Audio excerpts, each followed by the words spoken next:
我的50万存款到期了啊！今天呢去银行里面取钱，总共呢是50万块钱，存了5年的一个时间。大家呢可以猜猜利息到底有多少？说出来了，恐怕很多人呢都不敢相信。我的这50万块钱呢，还是6年之前嘛，2018年5年之前啊，2018年的时候去银行存的。当时呢我记得也是非常的清楚，那个时候真的是每个月啊省吃俭用，真的是一点一滴的积攒起来的。每个月自己的工资呢差不多是1万来块钱，但是呢除掉这个房租还有水电还有自己日常的一个生活开支之外呢，每个月基本上也就能存下4、5千块钱啊。就这样的慢慢的开始积攒嘛，就是省吃俭用，好不容易存了这50万块钱，我就呢跑到银行里面一次性呢就把这个50万存了一个5年的一个定期。5年的一个时间啊，万万是没有想到后面很快呢就经历了这个疫情嘛，就是2019年2020年，在疫情期间呢，我的收入呢也是大打折扣，就是一个月呢基本上就是拿个3、5千块钱，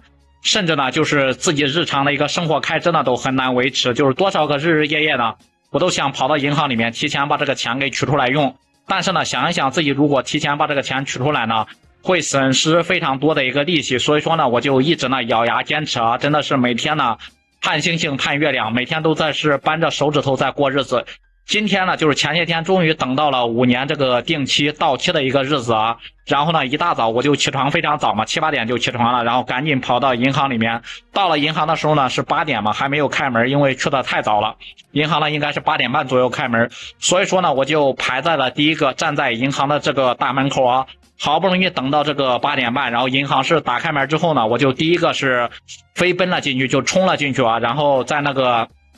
叫号机上是取到了1号。接着呢我就跑到那个柜台里面，想把我的一个5年的存款呢全部都取出来，顺便也看一下我这个50万的一个存款存了5年到底有多少的一个利息啊。当时呢给我办业务的这个工作人员呢是一位非常漂亮的一个女士啊，虽然说有点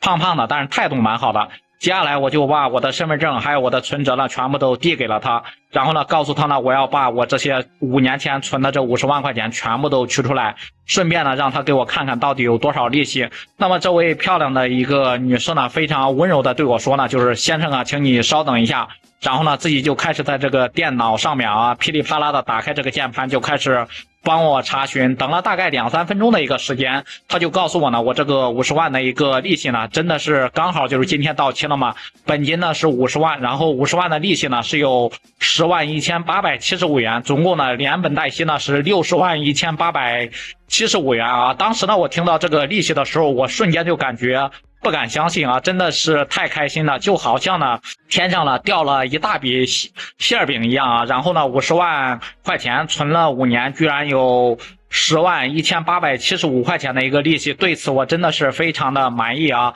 用个大袋子装着这个沉甸甸的60多万的钱啊，走出银行之后，我的心情呢是非常的舒畅，感觉呢整个空气呢都是甜的。我拿着这75块钱的一个零钱，然后呢马上冲到了这个附近的一个早餐店，要了一碗这个热干面，加了2个茶叶蛋，然后呢还要了一杯蛋酒啊，就是武汉这边的一个蛋酒。这也是我这么多年以来呀第一次吃早餐这么奢侈这么豪横啊。真的吃完早餐之后呢，我又冲到了附近的一个超市，首先呢去这个酸奶区买了一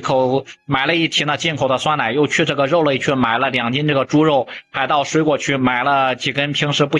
敢吃的一个香蕉，还有那个什么车厘子什么的，然后终于把这75块钱的一个零钱给用完了。真的是我此时此刻就感觉到这自由花钱的一个感觉真的是非常的爽，感觉到这个人生呢一下子就达到了一个巅峰，整个人的心情呢也是非常的舒畅啊。我本来想着呢在外面呢是多逛一会儿，享受一下喜悦的一个心情，但是呢一想到自己包里面有这么多钱不安全啊，毕竟超市里面人又多。一想到我妈上次也是在这个超市里面逛超市的时候呢，就是因为超市里面的人多人挤人嘛，然后她的包呢又背在后面，自己没有留意没有注意就被别人给划拉了，然后呢包里面的钱呢也被偷了，真的是难过了好多天啊。一想到这里呢我就不由得感觉到后怕，赶紧呢捂紧自己装钱的一个袋子，赶紧跑出了一个超市，在马路边呢扫了一辆共享单车，马不停蹄的就骑着回到了家里面。回到家里面之后呢，我就立马把这些钱呢全部都放到了一个非常秘密非常隐秘的一个地方，估计我老婆都找不到啊。今天晚上呢我真的可能睡觉呢都会被自己给笑醒。